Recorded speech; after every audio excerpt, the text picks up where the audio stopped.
I'd like to call up Richard Gage, AIA architect and founder of Architects and Engineers for 9/11 Truth. Thank you, my friend. I represent 3,000 architects and engineers across the country and around the world who are demanding a new investigation. If 3,000 architects and engineers signed a statement to you saying that your house was in danger of collapse, would you listen to them? That's 25,000 years of technical credibility. Why did they sign the petition calling for a new investigation? Over the last 12 years, we've been assembling the evidence that's been provided from official sources, like the U.S. Geological Survey, who documents molten iron microspheres in all the World Trade Center dust. Where do they come from? How did they get to be molten? Extreme temperatures exceeding 2,800 degrees is what's required for that phenomena, and the pools of molten iron, including pouring out of the South Tower minutes prior to its collapse. Why does a team of scientists find nanothermite chips, red-gray chips in all the World Trade Center dust? Why did FEMA document in their May 2002 Building Performance Assessment Report, in their limited metallurgical examination of the steel, hot temperature corrosion attack on the steel with sulfur? Sulfur is added to thermite to become thermate, much more effective at cutting through steel. The military uses it to cut through steel like a hot knife through butter. Why is this found throughout all the World Trade Center dust as well? Why did the towers come down in 12 seconds completely shattered from top to bottom? Why are there isolated explosive ejections emitted out of the towers 20, 40, 60 stories down below what we're told is a gravitational collapse? Why does that not look like a gravitational collapse, but an ejection, a geometry of fireworks with 4-ton and 8-ton structural steel sections ejected laterally at 80 miles an hour, landing 800 feet in every direction? Physicists clock this material, and it is not gravity that's at work here. We're talking about high-energy explosives and evidence of thermite and nanothermite in the towers. Why do 156 first responders talk about the evidence of explosions, being in explosions, hearing explosions, seeing explosions, flashes of light, seeing them, many of them, and most of that before the towers collapsed? Why is there a third tower that hardly any architects and engineers know about?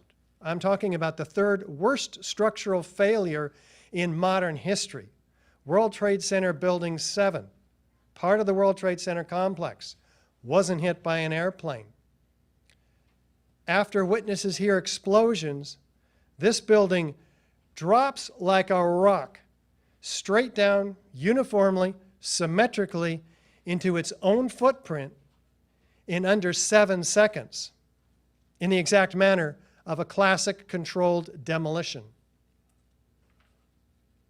And yet, NIST, the National Institute of Standards and Technology, who was tasked by Congress to explain this collapse to the American people, said 7 years later, when everybody forgot about it, those who knew about it, oh, normal office fires brought this building down. Well, wait, these are few, small, and scattered fires in this building, presumably caused when the North Tower next to it went down. Well, office fires have never brought down a skyscraper before 9/11, ever. But controlled demolition has brought down dozens and dozens and dozens, and it looks exactly like that. So that should have been the first hypothesis examined by NIST, and yet it was relegated to a set of frequently asked questions years later very frequently asked. And they said, no, we didn't find evidence of explosive residue. And years later than that, they write in writing, admit in writing, we never looked for evidence of explosive residue. You can't find what you're not looking for. Well, there's a problem with Building 7. And the University of Alaska was made aware of this problem and finally convinced to take a deeper look at Building 7. And they said, well, gosh, we have fires bringing a building down for the first time ever at free fall acceleration, as fast as a bowling ball falling out of the sky. Maybe we should look at this because there's hundreds of similarly designed buildings in the country and around the world. That's what convinced Professor Leroy Halsey, chair of the Civil Engineering Department at the University of Alaska in Fairbanks, to look at this. One of the top forensic structural engineers in the country. This study was released about 4 to 5 days ago. It's available on our website for you to download. And it's called A Structural Reevaluation of the Collapse of World Trade Center 7. It's a major university study that I highly recommend you download on our website, ae911truth.org. The science behind the study: to rule out scenarios that would not cause the collapse of Building 7, and to identify the types of failures that could have caused the collapse. The data is open. You can download the data and review it. It's not hidden in a black box like NIST's computer modeling data, because we submitted a Freedom of Information Act request saying we'd like to see the data because it's not classified. So they have to release it, but they have an out. What's the out? It might jeopardize public safety.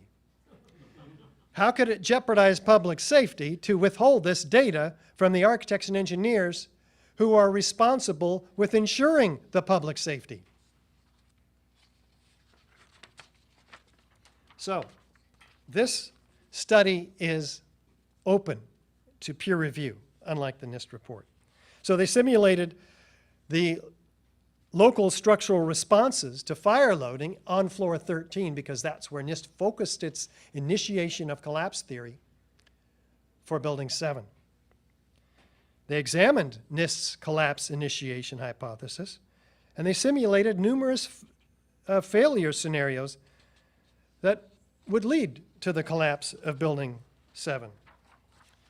What they found is a series of manipulations and assumptions that are invalid and I would call fraudulent, including making the exterior wall of the building infinitely stiff so that it would force the movement, the thermal movement of the slab under fire loading conditions away from the wall, pushing this girder off of its seat on this column 79, and then it falls, and in their scenario causes a cascading collapse because 9 floors have failed, and then that leaves column 79 unbraced, so it buckles.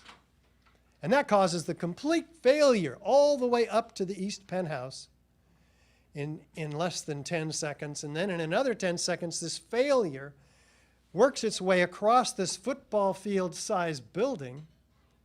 And then we see the collapse that you can see on YouTube just by Googling Building 7 collapse. Uniformly symmetrical free fall acceleration for a third of its 7-second fall. What else did they find? They found that NIST omitted key structural components, such as omitting the side plates on the side of column 79, which would have trapped the girder, keeping it from falling off of its seat.